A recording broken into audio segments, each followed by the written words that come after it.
ओम साई राम, जय राम, जय श्री कृष्ण, राधे राधे। यहाँ हम सभी श्री साईं सचरित के अध्याय 32 का वर्णन कर रहे हैं और उसका पाठन प्रारंभ करेंगे। कृपया चैनल सब्सक्राइब कर लें यदि आप भक्ति आध्यात्मिकता में भी रुचि रखते हैं तो, और साईं बाबा के भक्त हैं तो, ताकि सारी श्री साईं सचरित के इससे पहले के संपूर्ण पाठ अवेलेबल हैं।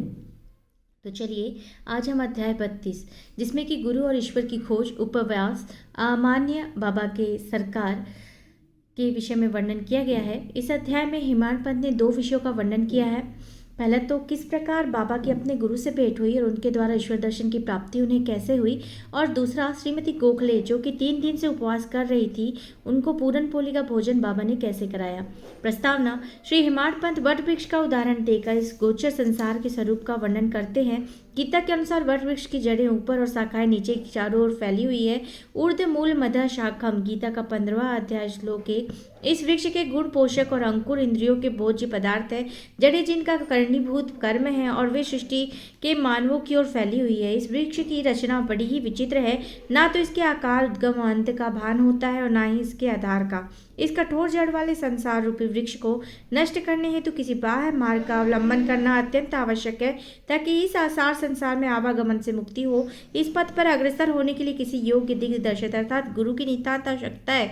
चाहे कोई कितना भी विद्वान या वेद वेदांग में पारंगत क्यों न हो, वह अपने निर्देश स्थान पर नहीं पहुंच सकता जब तक कि उसकी सहायतार्थ कोई योग्य पथ प्रदर्शक न मिल जाए, जिसके पद चिन्हों का अनुसरण करने से ही मार्ग मिलने वाले गहरे खंदकों तथा हिंसक प्राणियों के भयमुक्त हुआ जा सकता है, और इस विधि से ही संसार यात्रा सुगम तथा कुशलतापूर्वक पूर्ण हो सकती है। इस विषय में बाबा का अनुभव जो उन्होंने स्वयं बतलाया है वास्तव में आश्चर्यजनक है।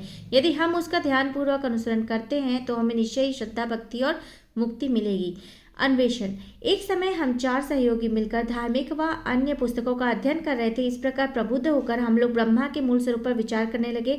एक ने कहा कि हमें स्वयं ही जागृति करनी चाहिए, दूसरों पर निर्भर रहना हमें उचित नहीं है, और इस पर दूसरे ने कहा कि जिसने मनोनिग्रह कर लिया है वह धन्य है, हमें अपने संकीर्ण विचारों व भावनाओं से मुक्त होना चाहिए, क्योंकि इस संसार में हमारे अतिरिक्त और कुछ भी नहीं है। तीसरे ने कहा, यह संसार सदैव परिवर्तनशील है, केवल निराकार शाश्वत है, अतः हमें सत्य असत्य में विवेक करना चाहिए। तब चौथे बाबा अर्थात स्वयं साईं ने कहा कि केवल पुस्तकीय ज्ञान से कोई लाभ नहीं, हमें तो अपना कर्तव्य करते रहना चाहिए।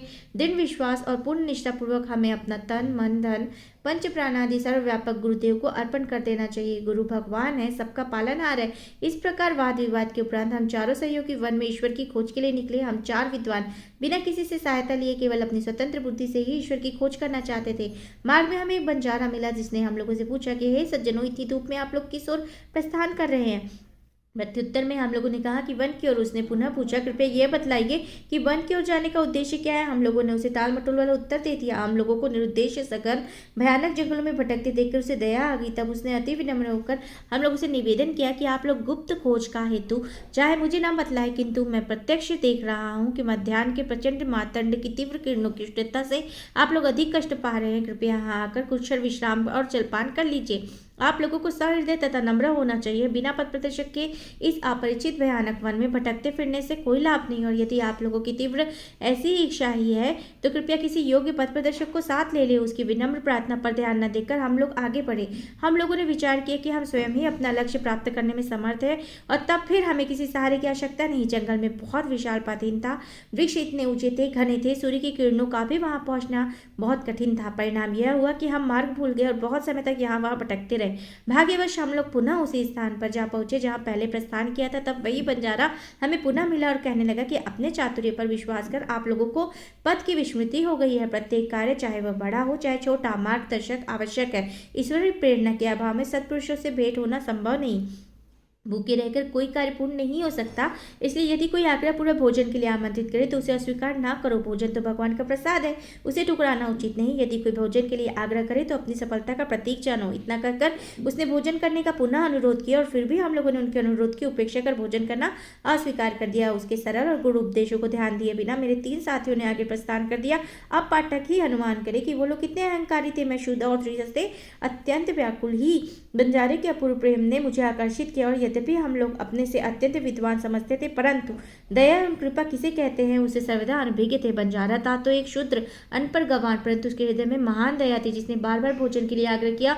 जो दूसरों पर निस्वार्थ प्रेम करते हैं, सचमुच वे ही महान है। मैंने सोचा कि इसका आग्रह स्वीकार कर लेना चाहिए। ज्ञान प्राप्ति है तो शुभ आह्वान है, और मैंने इसी कारण से उसके दिए हुए रूखे सूखे भोजन को आदरपूर्वक प्रेमपूर्वक स्वीकार किया। और क्षुधा निवारण होते ही क्या देखता हूँ कि गुरुदेव तुरंत ही समक्ष जो है प्रकट हो गए और प्रश्न करने लगे, ये सब क्या हो रहा था। घटित घटना मैंने तुरंत उन्हें सुना दी। उन्होंने आश्वासन दिया कि मैं तुम्हारे हृदय की समस्त इच्छाएं पूर्ण कर दूंगा, परंतु जिसका विश्वास मुझ पर होगा सफलता केवल उसी को प्राप्त होगी। मेरे तीनों सहयोगी तो उनके वचनों पर अविश्वास कर वहां से चले गए। तब मैंने उन्हें आदर सहित प्रणाम किया और उसकी आज्ञा मानने को स्वीकार हो गया। तत्पश्चात वे मुझे एक कुएं के समीप ले गए और रस्सी से मेरे पैर को बांधकर मुझे कुएं में उल्टा लटका दिया। मेरा सिर नीचे और पैर ऊपर थे। मेरा सिर जल से लगभग 3 फुट की ऊंचाई पर था। ना तो मैं हाथों द्वारा जल को छू सकता था, ना मुंह में ही उसके जा सकने की कोई संभावना थी। मुझे इस प्रकार उल्टा लटकाकर वे ना जाने कहाँ चले गए। लगभग 4-5 घंटों के उपरांत वे लौटे। उन्होंने शीघ्र मुझे कुएं से बाहर निकाला। फिर वे मुझसे कहे कि तुम्हें वहाँ कैसा अनुभव हो रहा था। मैंने कहा कि परम आनंद का अनुभव हो रहा था। मेरे समान मूर्ख प्राणी भला ऐसे आनंद का वर्णन कैसे कर सकता था। मेरा उत्तर सुनकर मेरे गुरुदेव अत्यंत ही प्रसन्न हुए। उन्होंने कहा मुझे और अपने हृदय से लगाकर मेरी सराहना की। मुझे अपने संग लिया। एक चिड़िया अपने बच्चों का जितनी सावधानी से लालन पालन करती है, उसी प्रकार उन्होंने मेरा लालन पालन किया। उन्होंने मुझे अपनी शाला में स्थान दिया। कितनी सुंदर थी वह शाला। वहाँ मुझे अपने माता पिता की विस्मृति हो गई। मेरे समस्त अन्य आकर्षण दूर हो गए और मैंने सरलतापूर्वक बंधनों से मुक्ति पाई। मुझे सदा ऐसा लगता था कि उनके हृदय से चिपके रहकर ही उसकी ओर निहारा करूँ। यदि उनकी भव्य मूर्ति मेरी दृष्टि में ना समाती, मैं अपने को नेत्रहीन होना अधिक श्रेष्ठ समझता था। ऐसी प्रिय है वह शाला, और वहाँ पहुंचकर कोई भी कभी खाली हाथ नहीं लौटा। मेरी समस्त निधि, घर संपत्ति, माता पिता, क्या कहूँ, वे ही मेरे सर्वस्व थे। मेरी इंद्रिया मेरे अपने कर्मों को छोड़कर मेरे नेत्रों में केंद्रित हो गई। मेरे नेत्र उन पर मेरे लिए तो गुरु ऐसे हो चुके थे जैसे दिन रात मैं उन्हीं के ध्यान में निमग्न रहता। मुझे किसी और बात की सुध न थी, और इस प्रकार ध्यान करते हुए मेरा मन बुद्धि स्थिर हो गई और मैं स्तब्ध हो गया। मानसिक प्रणाम करने लगा। अन्य और भी आध्यात्मिकता केंद्र है जहाँ एक भिन्न दृश्य देखने आता। साधक वहाँ ज्ञान प्राप्त करने को जाता। द्रव्य समय अपव्यय करता है, कठोर परिश्रम भी करता है, परंतु अंत में पश्चाताप ही हाथ लगता है। वहाँ गुरु अपने गुप्त ज्ञान भंडार का अभिमान प्रदर्शित करते हैं और अपने को निष्कलंक बताते हुए अपनी पवित्रता और शुद्धता का अभिनय करते हैं, परंतु अंतःकरण में दया लेश मात्र भी नहीं होती। वे उपदेश अधिक देते हैं, अपनी कीर्ति का स्वयं ही गुणगान करते रहते हैं, परंतु उनके हृदय में शब्द हृदय वेदी नहीं होते। इसलिए साधकों को संतोष प्राप्त नहीं होता। जहाँ तक आत्मदर्शन का प्रश्न है, वे तो उनसे कोसों दूर होते हैं। इस प्रकार केंद्र साधकों को उपयोगी कैसे सिद्ध हो सकते हैं, उनसे किसी उन्नति की आशा कोई कहाँ तक कर सकता है। जिन गुरु के श्री चरणों पर मैंने अभी वर्णन किया है, वे भिन्न प्रकार के ही थे। केवल उनकी कृपा दृष्टि ने ही मुझे स्वतः अनुभूति प्राप्त हो गई, तथा मुझे ना कोई प्रयास करना पड़ा, ना कोई विशेष अध्ययन करना पड़ा। मुझे किसी भी वस्तु को खोजने की आवश्यकता नहीं पड़ी, वरन प्रत्येक वस्तु मुझे दिन के प्रकाश के समान उज्जवल दिखाई देने लगी। केवल मेरे वे गुरु ही जानते थे कि मैं किस प्रकार उनके द्वारा दिए गए कुएं में उल्टा लटकना मेरे लिए परमानंद का कारण सिद्ध हुआ। उन 4 सहयोगियों में से एक महान कर्मकांडी था। किस प्रकार कर्म करना, उसे अलिप्त रहना है, यह उसे भली भांति ज्ञात था। दूसरा था ज्ञानी, जो सदैव ज्ञान के अहंकार में चूर रहता था। तीसरा था ईश्वर भक्त, जो अनन्य भाव से भगवान के शरणागत हो चुका था और उसे ज्ञात था कि ईश्वर ही करता है।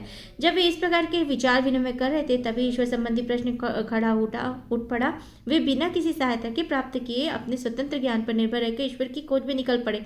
श्री साईं, जो कि विवेक और वैराग्य की प्रत्यक्ष मूर्ति थे, उन चारों लोगों में सम्मिलित थे। यहाँ कोई शंका कर सकता है कि जब साईं स्वयं ही ब्रह्मा के अवतार थे, तब वे लोगों के साथ क्यों सम्मिलित हुए? क्यों उन्होंने ऐसा आचरण किया? स्वयं अवतार होते हुए यह दृढ़ धारणा करना कि अन्न ही ब्रह्मा है। उन्होंने एक शूद्र बंजारे के भोजन को सहज स्वीकार कर लिया, तथा बंजारे के भोजन के आग्रह की उपेक्षा करने और बिना गुरु के ज्ञान प्राप्त करने वालों की क्या दशा होती है, उनका उनके समक्ष एक उदाहरण प्रस्तुत किया। श्रुति, जो कि तैतरीय उपनिषद का कथन है कि हमें माता पिता गुरु का आदर सहित पूजन का, धार्मिक ग्रंथों का अध्ययन करना चाहिए, यह चित्त शुद्धि के मार्ग है। जब तक चित्त शुद्धि नहीं होती, तब तक आत्मा अनुभूति की आशा करना व्यर्थ है। आत्मा इंद्रियों, मन और बुद्धि से परे है। इस विषय में ज्ञान और तर्क हमारी कोई सहायता नहीं कर सकते। केवल गुरु ही कृपा से सब संभव है। धर्म, अर्थ, काम की प्राप्ति उसके प्रयत्न से हो सकती है, परंतु मोक्ष प्राप्ति तो केवल गुरु कृपा से ही संभव है। श्री साईं के दरबार में तरह तरह के लोगों का दर्शन होता था। देखो, ज्योतिषी लोग आ रहे हैं, भविष्य का बखान कर रहे हैं। दूसरी ओर राजकुमार, श्रीमान, संपन्न, निर्धन, सन्यासी, योगी, गवैये, दर्शनार्थ चले आ रहे हैं। यहाँ तक कि एक अति शुद्ध भी दरबार में आता है। प्रणाम करने के पश्चात कहते हैं कि साईं ही मेरे महा या पाप है। वे जन्म मृत्यु के चक्र से मुझे छुटकारा कर देंगे। अनेकों तमाशा करने वाले, कीर्तन करने वाले, अंधे, पंगु, नाथपंथी, नर्तक, अन्य मनोरंजक करने वाले दरबार में आते हैं। जहाँ उनका उचित मान किया जाता था। इसी प्रकार उपयुक्त समय वह बंजारा भी प्रकट हुआ जो अभिनय उसे सौंपा गया था, उसने उसको पूर्ण किया। हमारे विचार से कुएं में 4-5 घंटे उल्टे रटके रहना इसे सामान्य घटना नहीं समझना चाहिए, क्योंकि ऐसा कोई बिरला ही होगा जो इस प्रकार इतने अधिक समय तक रस्सी लटकाए जाने पर कष्ट का अनुभव न कर परमानंद का अनुभव करे। इसके विपरीत उसे पीड़ा होने की संभावना अधिक है। ऐसा प्रतीत होता है कि समाधि अवस्था का यहाँ एक चित्रण किया गया है। आनंद दो प्रकार के होते हैं, प्रथम ऐन्द्रिक, द्वितीय आध्यात्मिक। ईश्वर ने हमारी इंद्रिय, तन, मन प्रवृत्तियों को रचना बाहमुखी की है। जबकि वे हमारी इंद्रिय और मन अर्थात अपने विषय पदार्थों में संलग्न होती है, तब हमें इंद्रिय चैतन्यता प्राप्त होती है, जिसके फलस्वरूप हमें सुख दुख का पृथक या दोनों सम्मिलित अनुभव होता है, न कि परमानंद का। अब जब इंद्रियों और मन को उनके विषय में पदार्थों से हटाकर अंतर्मुख पर आत्मा पर केंद्रित किया जाता है, तब हमें आध्यात्मिक बोध होता है। और इस समय के आनंद का मुख से वर्णन नहीं किया जा सकता। मैं परमानंद में था, उस समय का वर्णन मैं कैसे कर सकता था। इन शब्दों को ध्वनित होता है कि गुरु ने उन्हें समाधि अवस्था में रखकर चंचल इंद्रियों को मन रूपी जल से दूर रखा। उपवास और श्रीमती गोखले। बाबा ने स्वयं कभी भी उपवास नहीं किया, न ही उन्होंने दूसरों को करने दिया। उपवास करने वाले मन के कभी शांत नहीं रहते और तब उन्हें परमात्मा की प्राप्ति कैसे संभव। प्रथम आत्मा की तृप्ति होना आवश्यक है। भूखे रहकर ईश्वर की प्राप्ति नहीं हो सकती। यदि शरीर में कुछ अन्य की ऊर्जा ना हो तो हम कौन सी आंख से ईश्वर को देखेंगे, किस जीवा से उनकी महानता का वर्णन करेंगे, किन कानों से उसको श्रवण करेंगे। सारांश यह है कि जब समस्त इंद्रिया यथेष्ट खुराक और शांति मिलती है तब वे बलिष्ठ रहती है, तब भी हम भक्ति और ईश्वर प्राप्ति की अन्य साधनाएं कर सकते हैं। इसलिए ना तो हमें उपवास रखना चाहिए, ना अधिक भोजन करना चाहिए। भोजन में संयम रखना शरीर और मन दोनों के लिए उत्तम है। श्रीमती काशी बाई कानिटकर श्री साईं बाबा की जो एक अनन्य भक्त है, से परिचय पत्र लेकर श्रीमती गोखले दादा केलकर के पास शिरडी आई। वे ये दृढ़ निश्चय करके आई थी कि बाबा ने के श्री चरणों में बैठकर 3 दिन उपवास करूंगी। उनके शिरडी पहुंचने के एक दिन पूर्व ही बाबा ने दादा केलकर से कहा कि मैं शिमगा अर्थात होली के दिनों में अपने बच्चों को भूखा नहीं देख सकता हूँ। यदि उन्हें भूखा रहना पड़ा तो मेरे यहाँ होने का क्या लाभ है। दूसरे दिन जब महिला दादा केलकर के साथ मस्जिद में जाकर बाबा के श्री चरणों में समीप बैठी तो तुरंत बाबा ने कहा, उपवास की आवश्यकता ही क्या है। दादा भट्ट के घर जाओ, पूरन पोली तैयार करो, अपने बच्चों को खिलाओ, स्वयं खाओ। वे होली के दिन थे और इस समय श्रीमती केलकर जो है वो मासिक धर्म थी। दादा भट्ट के घर में रसोई बनाने के लिए कोई न था, इसलिए बाबा की युक्ति बड़ी सामयिक थी। श्रीमती गोखले ने दादा भट्ट के घर जाकर भोजन तैयार किया और दूसरों को भोजन कराकर स्वयं भी खाया। कितनी सुंदर कथा है, कितनी सुंदर शिक्षा है बाबा के सरकार। बाबा ने अपने बचपन में एक कहानी सुनाई। इस प्रकार वर्णन किया कि जब मैं छोटा था तब जीविका उपार्जन में बीड़ गांव आया। वहाँ मुझे जरी का काम मिल गया और मैं पूर्ण लगन और उम्मीद से उसको काम को करने लगा। मेरा काम देखकर शेठ अत्यंत प्रसन्न हुआ। मेरे साथ 3 लड़के और भी काम करते थे। पहले काम का 50 रुपये, दूसरे का 100 रुपये और तीसरे का 150 रुपये हुआ। मेरा काम उन तीनों से दुगना हो गया। मेरी निपुणता देख सेठ ही बहुत प्रसन्न हुआ, मुझे अधिक चाहता था, मेरी प्रशंसा भी करता रहता था। उसने मुझे एक पूरी पोशाक प्रदान की, जिससे सिर के लिए एक पगड़ी, शरीर के लिए एक शेला भी था।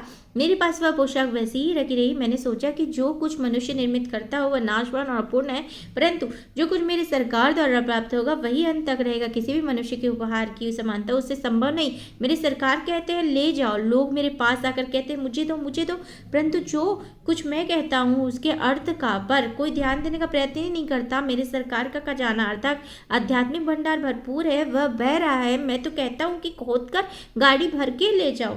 जो सच्ची माँ का लाल होगा उसे स्वयं भरना होगा और भरना ही चाहिए। मेरे फकीर की कला है, मेरे भगवान की कला है, मेरे भगवान की लीला है कि मेरे सरकार का बर्ताव सर्वथा अद्वितीय है। मेरा क्या, यह शरीर मिट्टी में मिलकर सारे भूमंडल में व्याप्त हो जाएगा तथा फिर यह अवसर कभी प्राप्त न होगा। मैं चाहे कहीं भी जाता हूँ, वहीं कहीं भी बैठता हूँ, परंतु माया मुझे कष्ट पहुँचाती है। इतना होने पर भी मैं अपने भक्तों के कल्याणार्थ सदैव उत्सुक रहता हूँ। जो कुछ भी कोई करता है एक दिन उसका फल उसको अवश्य प्राप्त होगा और जो मेरे इन वचनों को याद रखेगा उसे मौलिक आनंद की प्राप्ति होगी। इस प्रकार श्री सद्गुरु साईनाथ अर्पणमस्तु शुभम भवतु। हमारा अध्याय 32 यहीं संपूर्ण होता है। तो आप सभी को ये बतला दें पुनः कि चैनल सब्सक्राइब कर लें। हमारा यूट्यूब में साईं भक्ति साईं श्रुति जब आप सर्च करेंगे तभी ये चैनल है। और आपको बतला दें कि 5-15 को रोजाना जो है मेडिटेशन होता है, जो कि फ्री ऑफ कॉस्ट होता है। आप चाहें तो हमें वहाँ पे हमें सब्सक्राइब कर सकते हैं। और श्रुति शुक्ला हमारी फेसबुक आईडी है, आप चाहें तो वहाँ हमें फॉलो कर सकते हैं। वहाँ भी हम जो है हमारी साईं भक्ति पेज है, वहाँ भी हम आध्यात्मिक प्रसंग, मेडिटेशन वगैरह सब करते हैं। और आप सभी का बहुत बहुत आभार मुझे इतना प्यार करने के लिए। और साईं कान्हा की कृपा आप सभी के जीवन पे बनी रहे, यह मेरी मनोकामनाएं हैं।